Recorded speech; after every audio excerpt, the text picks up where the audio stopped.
Narcissistic mothers have a massive impact on their daughters because they're meant to teach them how to be women.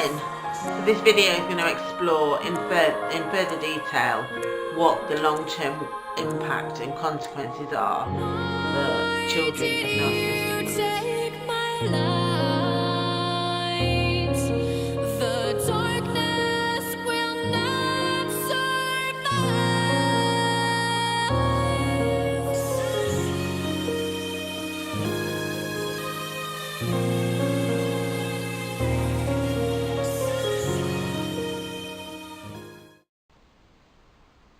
Welcome back to the Nurturing Coach channel. For those of you who have recently subscribed, I really appreciate it. If you haven't done it yet, please do give me a click. It really does help get my videos seen by more people and help more people out there to understand what has happened to them with narcissistic abuse and parental alienation.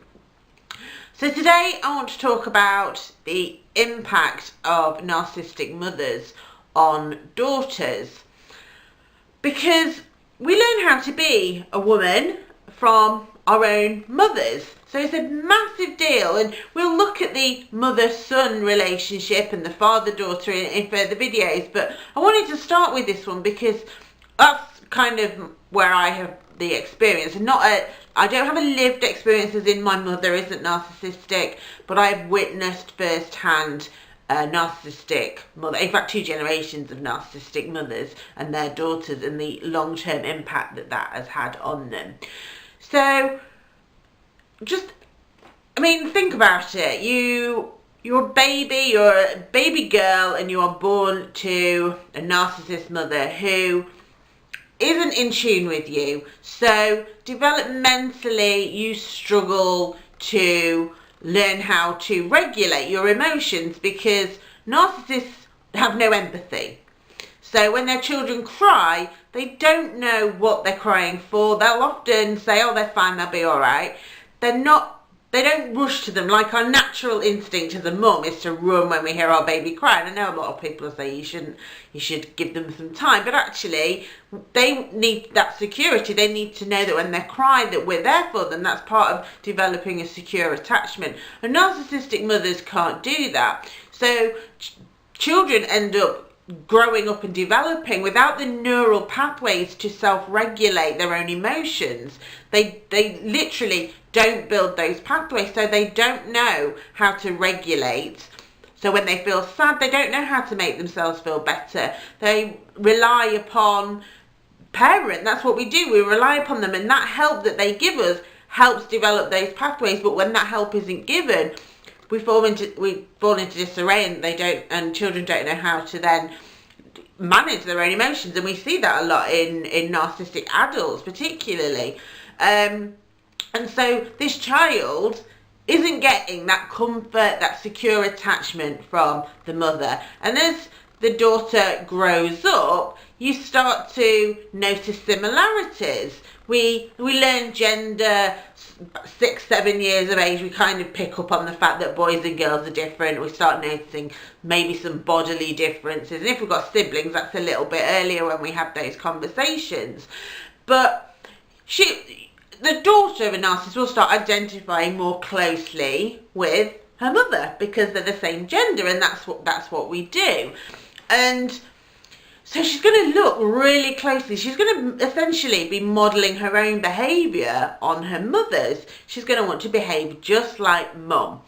So mum obviously is behaving in some very strange ways. She is probably aggressive or vacant. So either the silent treatment or rage. And that's very confusing for a child, but they're going to learn that. They're going to learn that, oh, this is how I deal with people. I either ignore them or I get angry at them. So you'll see that behaviour start to maybe creep in. Or they could be very fearful, actually. They don't like these rages, so they could really struggle with any outburst because it reminds them, they become terrified of that. They become highly sensitive. So they can become both. They can become desensitized, or they can become highly sensitive, and that's down to temperament. There's no way of knowing which way that would go. So they've got that. They've got a mother who's probably quite critical of them, because equally as the child, the daughter sees themselves in their mother, the mother will see themselves in the daughter. And remember, the narcissists hate themselves. So there's going to be a lot of hatred towards this child. So could be quite critical. Equally, when the narcissist is feeling quite level, there might be over the top love for this child. And when I say love, I don't mean love in the way we give it.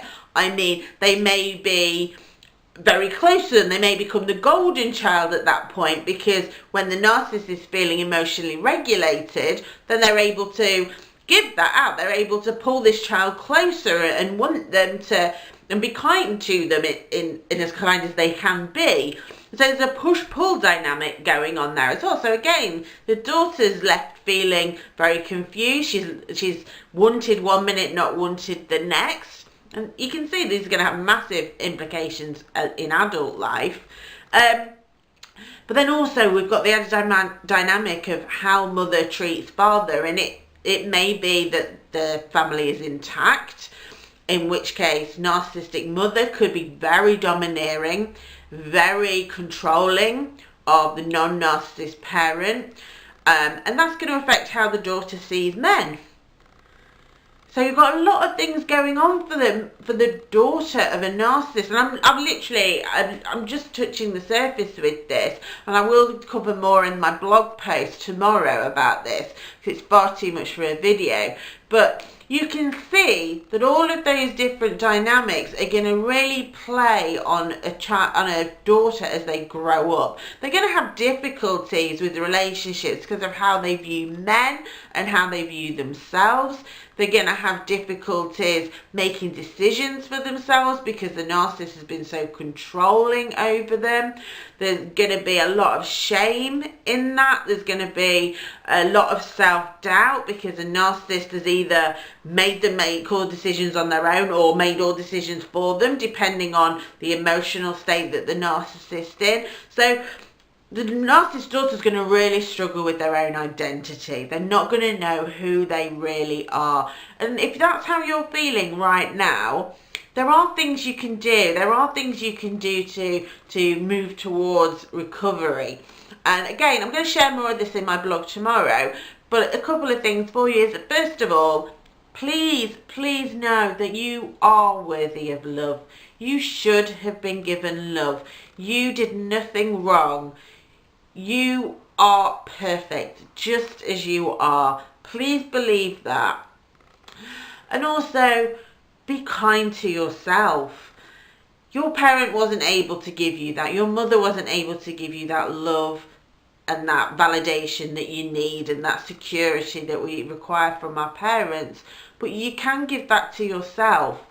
And starting to understand that you can create this world yourself. You can give yourself the things your mother wasn't able to, and letting go of that need to get it from them. They're not going to be able to give you that, and coming to terms with that and accepting that that's who they are. They're never going to be able to be that person. They're never going to be able to be the mum that you really deserve. But you can certainly start healing yourself through being kind to yourself, through loving yourself, through giving yourself all the things that you didn't get as a child. It's never too late. So I don't care if you're 21 or 61 or 81. You can start recovering right now, and it's really important that you do. Like I say, I will cover more in my blog post tomorrow, but I hope that you found that enlightening. It's given you some insight and understanding of your own situation. I'd love to know your experiences. Did that sound typical, or is there any differences that you can point out for me? And do keep an eye out for my blog post tomorrow. Remember that we have got the Narcissistic Mothers handout that Balanced Psychologist and myself wrote. The link is on the screen if you want to grab a copy of that. And don't forget to subscribe and like and share and comment. That would be great. And I look forward to seeing you all in the next video. Do take care. Bye bye.